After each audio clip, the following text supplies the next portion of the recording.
If you've followed Malaysia's economic journey over the past few decades, you've probably noticed that it transformed itself from a primarily resource-based economy into a more diversified, middle-income nation. The country's highways, rapid transit lines, high-rise office towers, and sprawling industrial zones stand as evidence of this growth. Yet, even with this progress, Malaysia now finds itself at a crossroads. It aims to join the ranks of fully developed, high-income nations. To achieve that goal, however, one of the most significant factors that some people point out is that the government must step up to do more. They must place more money into education, healthcare, digitalization, and most importantly, infrastructures. But this is what Malaysia has always struggled to implement: government revenues. They need a lot of money, especially from its taxation system, to generate enough revenues to implement billion-dollar infrastructures, state-of-the-art healthcare systems, and improve its educational standards. And, over the past few decades, Malaysia's tax structure hasn't really been the best. As a matter of fact, it is facing the challenge of raising enough stable revenue in a manner that is fair, efficient, and conducive to economic growth. To put this into perspective, here's a graph with data that we got from the UNU wider government revenue dataset on tax revenue as a share of GDP. What this data can tell us is how much the government collects in taxes relative to the size of its economy. As you can see, Malaysia's tax revenue as a percentage of its GDP has dropped considerably since 1980. Back then, tax revenues were over 21.5% of GDP, but as of the latest data available for 2022, it is now at just 11.7%. This low tax-to-GDP ratio is a significant challenge because it limits the government's ability to fund critical projects and social programs. Let's compare Malaysia to other high-income nations like Japan, South Korea, Germany, and the United States. As you can see, Malaysia's tax revenue as a share of GDP is underperforming when we compare the country to these nations. Even if we compare Malaysia to Thailand, China, and India, we get to see just how low Malaysia's tax revenue as a share of GDP actually is. The only country that has a similar tax revenue to GDP are the likes of Singapore. But of course, Singapore has a very different structure than that of Malaysia, or than that of the rest of the world. But this low tax revenue already tells us the entire story. When a country's government has low revenues, it can mean that they don't have a lot of money to fund expenditures. And on the off chance that it does want to fund some expenditures, there are two ways it can do so. Either it raises taxes or borrows them. Both of which are happening in Malaysia, but we are still not seeing significant progress, considering that in the past few years, their tax to GDP hasn't really gone up. So, why isn't it going up? Is Malaysia's taxation system taxing its people too low? Or are there too many people that aren't being taxed? Well, to understand all this, let's first discover a little bit of Malaysia's history. When Malaysia gained independence back in 1957, Malaysia's economy was heavily dependent on the commodity sector. These were the likes of rubber, palm oil, and later petroleum. These very sectors are well known all across Malaysia today. Here's a graph on Malaysia's biggest exports by category, data from the United Nations Comtrade database. As you can see, a lot of this is tied to mineral fuels, oils, and distillation products, which are basically petroleum. And then there's the oils, and even rubber. These very industries played a vital role in the economic growth of Malaysia. But over time, the Malaysian government, especially in the years governed by Mahathir Mohamad, had pursued industrialization and gradually transformed the country into a manufacturing hub. A key part of this growth was a reliance on foreign direct investment (FDI), which played a vital role in Malaysia. Many Japanese and Western companies have poured billions into Malaysia's economy. Here's a graph on the foreign direct investments net inflows as a percentage of GDP from the World Bank. This is a very interesting graph because it shows just how much foreign direct investments were coming into Malaysia every single year. As you can see, from the 1970s to the 1990s, foreign direct investments were very high. It might not seem a lot, not until we add comparative countries. Let's add South Korea, for instance, which would really tell us a far better picture. As you can see, when you compare just how much money has gone into Malaysia and South Korea, the story is quite shocking. Many foreign investors were then indeed coming into Malaysia. And this is not just limited to South Korea. Even if we add Thailand, Indonesia, and the Philippines, we get to see just how significant foreign investment inflows were coming into Malaysia.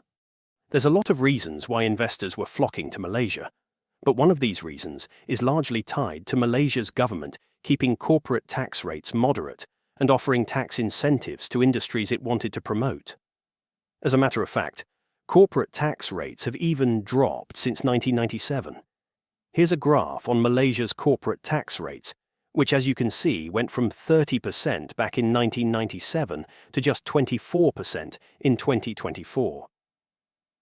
You can see a trend here. The tax-to-GDP ratio that we saw earlier was fairly high in the 1980s and 1990s, but in recent years, as corporate taxes went down, so did the tax-to-GDP ratio. Now, we are not saying that corporate taxes were the only cause here. As we mentioned earlier, tax incentives were also included for foreign investors, and a long list of other reasons that we will discuss throughout the video. Moreover, we are also not saying this is bad. There's a lot of arguments supporting low taxes, and for decades, this has helped Malaysia.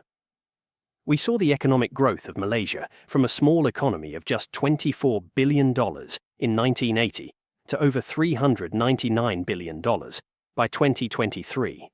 At the same time, we saw poverty rates decrease and the overall well-being of people to increase. But this tax structure that Malaysia had developed around certain assumptions, particularly steady oil revenue and a growing economy that would naturally generate higher tax collections. This is where it becomes important. It is the fact that oil revenues have helped Malaysia's economy. For a long time, Malaysia benefited from substantial oil and gas revenues through the national oil company, Petroleum Nasional Berhad, Petronas. Petronas was contributing significantly to the overall government revenue of Malaysia. This is even true to this very day. Here's a graph on the federal government revenue of Malaysia from 2023 to 2025, data from the Ministry of Finance of Malaysia. As you can see, tax revenues were over 259 billion Malaysian ringgit in 2025, but over 80 billion ringgit was tied to non-tax revenues. Malaysia, from 2023 to 2025, had been generating nearly similar amounts every single year. And a lot of this non-tax revenues is tied to Petronas, where the Ministry of Finance stated that Petronas had dividends of 32 billion ringgit.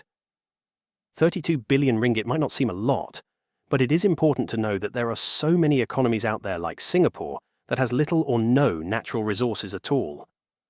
Malaysia's oil revenues is a miracle itself, helping the government fund its many expenditures. But what's far more important to understand about this is the fact that this has happened for decades. Here's a graph on the government revenues as a percentage of Malaysia's GDP, data that we got from the World Bank. As you can see, while the earlier data that we saw on just tax revenues was low for 2022, the overall government revenues was quite higher at 16.4% in 2022. And what's interesting about this graph is that it fluctuates more than tax revenues. You can see that in 2019 and 2003, as Malaysia's oil revenues is tied to global oil prices, where if oil prices were high, then revenues buffered the government's budget, allowing it to spend on social programs, infrastructure projects, and economic stimulus packages without imposing a heavy tax burden on ordinary Malaysians. The biggest problem of this, however, is the fact that if Malaysia's oil productions were to fall, then so will its revenues. Here's another graph on the oil rents as a percentage of GDP in Malaysia, data that we got from the World Bank. This data is about the value derived from oil extraction. As you can see, oil rents had been contributing significantly to Malaysia in the past, but nowadays its importance has become insignificant. It even took a big break in 2020 when oil prices fell sharply and Malaysia's oil-related revenues took a hit. Beyond the corporate sector and oil revenues, Malaysia's personal income tax collection is very low. While the tax structure for personal income tax is progressive, meaning higher earners pay a higher rate, it isn't really providing a lot to Malaysia's overall tax revenues. Here's a graph with data that we got from the Malaysian government's public sector open data. As you can see, individual taxes are the lowest among the three categories.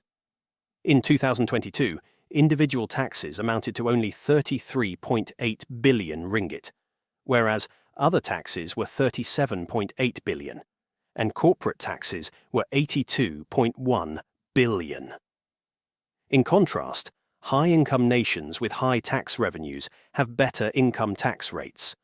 For instance, Japan's income tax contributes 15.9% to their overall 2024 revenues, which is higher than corporation tax. The United States' individual taxes is even so much more, with 45.3%, making their corporate tax of only 6.5% seem so small. What this basically means is that Malaysia does not generate enough from their taxes, especially individual taxes. In recent years, of course, we have seen the government under Anwar Ibrahim push taxes to increase. However, it's a very delicate topic to many Malaysians, or even to anyone around the world. Who wants to pay taxes after all? Moreover, another problem is that the government is still willing to grant exemptions and special tax incentives to certain industries. These very industries have become a somewhat complicated web of reliefs and deductions that limit revenue growth. Finally, there's the GST tax. Back in 2015, the Malaysian government implemented a goods and services tax, GST, at a rate of 6%. The GST broadened the tax base beyond income and corporate taxes, capturing revenue from a wider range of goods and services. There were a lot of studies out there that showcased how much revenue the GST provided. Here's a graph on the tax revenue by category of Malaysia from 2009 to 2018, data that was published in 2017 by the Ministry of Finance. As you can see, in 2014, the SST-GST had contributed only 7.8% to the total revenues, but you could see the immediate jump to 16.1% in 2015, and then further increase as years followed. Unfortunately, GST was unpopular with many Malaysians who felt it increased the cost of living. Political pressure led to its abolition in 2018. It was replaced by the Sales and Services Tax, SST, a narrower tax imposed on a smaller range of items, mostly at the manufacturing level. While SST was politically more palatable, it generated significantly less revenue. If Malaysia were to reintroduce the GST today, a lot of articles said that they would help increase the government revenue of Malaysia. Not only that, if Malaysia were to fix its underlying taxation structure, if it were to push its tax system to increase and rely less on their non-tax revenues, then Malaysia could potentially increase its long-term planning. They could, for instance, plan more for big-ticket development projects. They could, potentially, even help Malaysia become a high-income nation. This low tax-to-GDP ratio, after all, has arguably deterred Malaysia from becoming a high-income nation. A government without a large pool of funds to invest in high-quality public services and social protections are key elements that are needed to break out of the so-called middle-income trap. To put these all into perspective, if Malaysia wants to improve its universities, build more hospitals, improve railway connectivity, provide better internet connectivity across rural areas, and strengthen social safety nets, it needs more revenue. Without improving its tax system, by broadening the base, reducing complexity, ensuring fairness, and possibly reintroducing a form of GST, it will struggle to secure these funds. But anyway, do let us know what you think. Thanks for watching.